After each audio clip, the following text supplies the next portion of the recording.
नमस्कार, good morning, सत श्री अकाल। आज मैं साबित होकर आपके सामने एक न्यूज़ एंकर के रूप में प्रस्तुत हूँ। जैसे कि आप देख सकते हैं कि कोरोना वायरस के बारे में आज हम बात करने जा रहे हैं। कोरोना वायरस क्या है, ये कहाँ से निकला और क्या कर चुका है? आपके मन में यही सवाल है। तो अगर हम जाके इसकी शुरुआत से देखें, अगर इसकी हिस्ट्री को खोल के देखें, तो ये एक चाइना की वुहान शहर की चाइनीज वायरोलॉजी लैब से निकला। ये वैसे तो देखा जाए तो साइज में बहुत छोटा है, लेकिन इसने पूरी दुनिया में कहर मचा रखा है।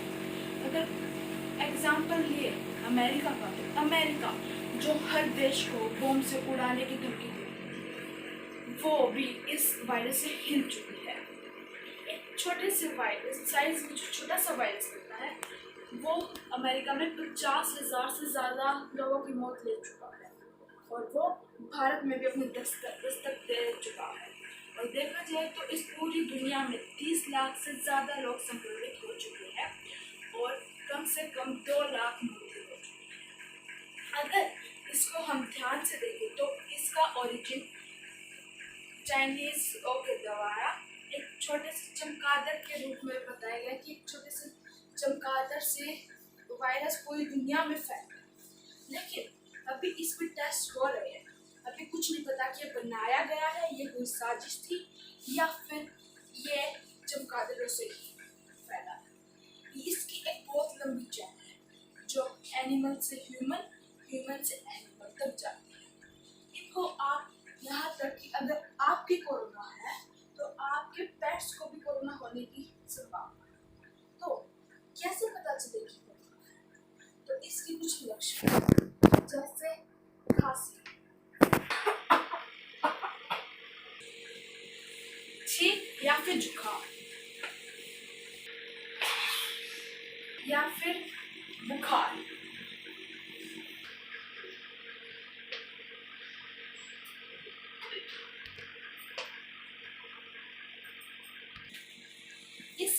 इसके अलावा अन्य भी सिम्टम्स हैं, जैसे कि पेन, हेडेक और अन्य।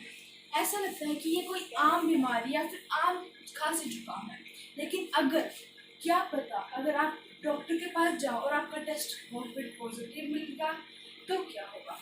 तो आगे भी सरकार ने बहुत सारे इलाज, और आजकल दिल्ली में प्लाज्मा थेरेपी का एक तरह से ट्रेडिशन चल गया, क्योंकि प्लाज्मा थेरेपी बहुत फायदेमंद है।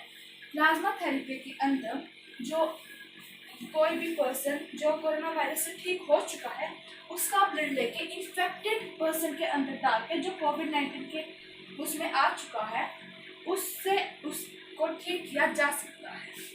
अब आपको पता ही होगा कि इसके भी बहुत ज़्यादा लाभ है। ऐसे ये बहुत जल्दी ही इंसान को ठीक करेगी। ये बीमारी इन्फेक्शियस बीमारी है, जिसका मतलब मैं आपके संपर्क में आया, अगर मेरे को कोविड-19 है तो शायद आपको भी कोविड-19 हो सकता है। अगर ध्यान से देखा जाए तो इसके सिम्टम्स 2 दिन से लेके 14 दिन के बीच में दिखते हैं। मतलब इसका जो इंक्यूबेशन पीरियड है वो 2 to 14 डेज के अंदर है। एवरेज 5 to 6 डेज माना जाता है। इसलिए लोगों को क्वारंटाइन करा जाता है कि उनके 14 दिन के अंदर लक्षण दिखे। अगर टेस्ट लिया जाए पॉजिटिव मिले तो उनका ट्रीटमेंट होता है, वरना उनको सही सलामत कर देते हैं। ऐसे में अगर आपको लगता है कि आपको कोरोना हो सकता है तो आप जरूर होम क्वारंटाइन को फॉलो करें, जिसमें आप बस अपने, अगर आपको लगता है कि आपको कोरोना हो सकता है तो एक कमरे के अंदर आप बंद रहें और किसी अन्य घर फैमिली मेंबर के संपर्क में ना। अगर इससे बचने के भी बहुत ज़्यादा तरीके हैं, जैसे लॉकडाउन का पालन, सबसे बड़ा प्रिवेंशन या फिर मेजर प्रिकॉशन। अगर हम ध्यान से देखें तो मोदी जी ने कोरोना के दफ्तर भारत में पड़ते ही ऐलान कर दिया, जिससे आज भारत की स्थिति इतनी बेहतर है। ऐसा अगर नहीं होता तो शायद आज हम अमेरिका से भी आगे निकलते, क्योंकि भारत की पॉपुलेशन डेंसिटी बहुत ज़्यादा है, बहुत ज़्यादा। अगर ध्यान से देखा जाए तो इसको बचाया भी जा सकता है। इससे हम बच भी सकते हैं, प्रिवेंशन भी कर सकते हैं, लेकिन हमें इसके लिए कुछ वे वो करने पड़ेंगे। जैसे फर्स्ट, हमेशा हाथ साबुन या फिर हैंड वॉश से ही धोए। हर 20 मिनट में अपने हाथ 20 सेकंड तक धोए। जैसे कि अब हम आपको दिखाना चाहते हैं कि कैसे आप 20 मिनट में हर 20 सेकंड में कैसे हाथ धोए।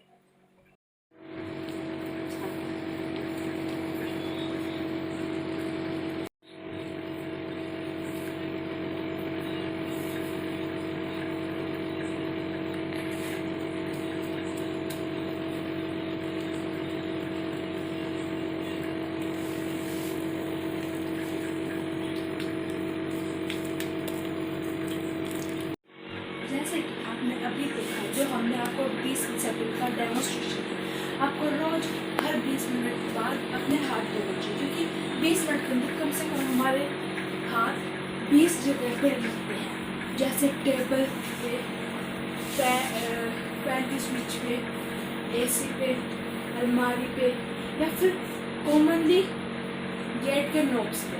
तो हम या तो अगर आप हैंड वॉश कर सकते हो, हैंड वॉश या फिर सोप से, तो वेल एंड गुड। अगर आपके पास सैनिटाइज़र है, आप कहीं फंसे हुए हो और आपके पास सैनिटाइज़र है, तो आप उसको इस्तेमाल कर सकते हैं। तो जैसे कि आप अब मुझे देख रहे हो, मैं अपने न्यूज़ रूम पे हूँ, तो अगर मेरे हाथ टेबल पे या कहीं और लगते हैं, तो मैं हमेशा अपने साथ 70% अल्कोहल बेस्ड सैनिटाइज़र रखता हूँ, जिसके लिए आपको जस्ट 2 ड्रॉप्स सैनिटाइज़र चाहिए। उसके बाद आप इसको जहाँ आप रखते हैं वहाँ रखने के बाद फिर आप अपने हाथों को अच्छी तरह रख लीजिए, जिससे ये आपके हाथों को सुरक्षित भी रखेगा और साफ भी रखेगा। अगर हम देखें तो अगर हम गंदे हाथ अपने नाक, मुँह या फिर किसी भी चेहरे के किसी भी पार्ट में लगा लें, तो कोरोना संक्रमित होने का डर होता है। लेकिन क्या पता आप किसी चीज़ पे हाथ लगाओ, जैसे दूध की थैली, सब्जी, प्लास्टिक बैग, तो क्या पता पहले से ही सुपरमार्केट में कोई कोविड-19 का संक्रमित बंदा उन चीज़ों को हाथ लगा के चला गया। तो इसलिए आपको हमेशा जैसे कि दूध की थैली, उसको हमेशा ब्लीच पाउडर से धोए। सब्जी को भी कम से कम 1 घंटा भिगा के रखें और उसके बाद उन्हें धोएं। तो ऐसे आप कोरोना संक्रमित होने से बच सकते हैं।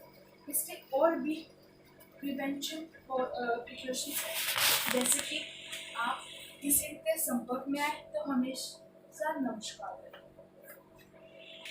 जैसे कि आप किसी के संपर्क में आए, हमेशा नमस्कार का प्रयोग करें। जैसे कि हाथ ना मिला के नमस्कार करें।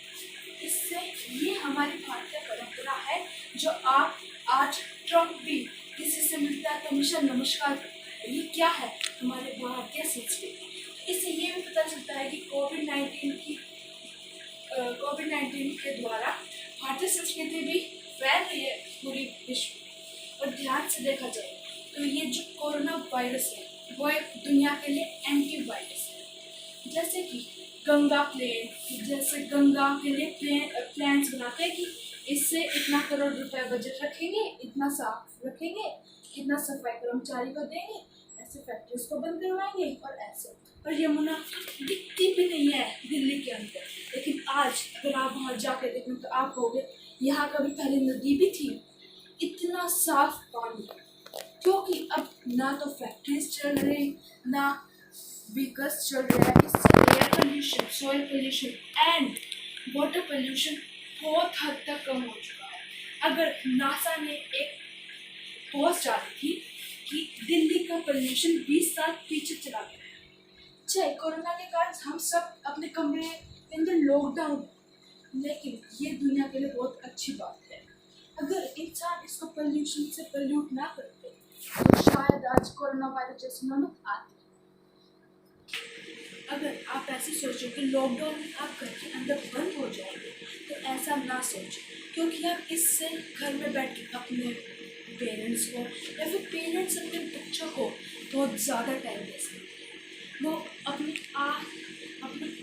बातें शेयर कर सकते हैं और यहाँ तक कि कई सारी स्किल्स भी अपना सकते हैं, जैसे न्यू लैंग्वेज सीखना, जैसे जर्मन, फ्रेंच, स्पेनिश, या फिर कुछ क्रिएटिविटी करना, अपनी एक्स्ट्रा करिकुलर एक्टिविटीज़ करना घर के अंदर।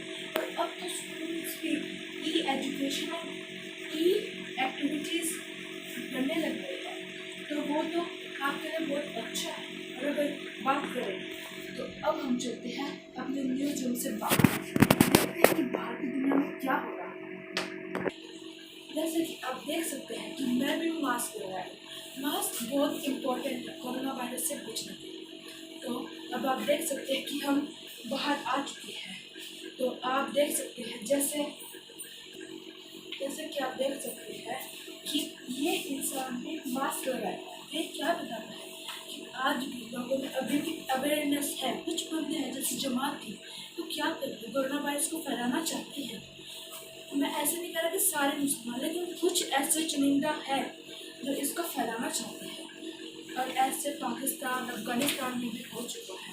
पर आप अभी जैसे कि आप देख सकते हैं ये मार्केट का इलाका है, तो आप यहाँ पे कुछ लोग सामान लेने भी आते हैं। जैसे आप यहाँ देख सकते हैं केमिस्ट की दुकान के बाद यहाँ पे वो बना रखे हैं कि कम से कम हर कस्टमर के बीच में 1 से 1.5 मीटर की डिस्टेंस कम से कम होनी चाहिए, क्योंकि जो हम मान लो मैं कोविड-19 का मरीज अगर छिपता हो और मेरे पास मास्क या कुछ नहीं है, तो मेरी ड्रॉपलेट्स 1 से लेकर 1.5 मीटर तक फैल सकती है। क्योंकि अगर हम छींकते हैं ड्रॉपलेट्स और हमें 8 घंटे तक छींकते रह सकते हैं, तो हमें मास्क पहनना चाहिए और सोशल डिस्टेंसिंग का भी पालन करना चाहिए। और अगर हम देखें तो लॉकडाउन में हम लॉकडाउन में बहुत कुछ कर सकते हैं। बस लोग कहते हैं कि हम पैक हो गए हैं। आपको एक तरह से वैकेशंस के लिए आप कहीं घूम नहीं सकते, लेकिन अपने बच्चों के साथ आप बच्चे अपने पेरेंट्स के साथ टाइम स्पेंड कर सकते हैं। तो आज आपको पता ही चल गया होगा कि कोरोना वायरस से हम कैसे बच सकते हैं। तो कृपया करके हम सब आपसे निवेदन है हम सब का कि आप हमेशा जब तक कोरोना वायरस रहे आप घर पे ही रहिए। Stay home, stay safe. धन्यवाद। जय हिंद, जय भारत।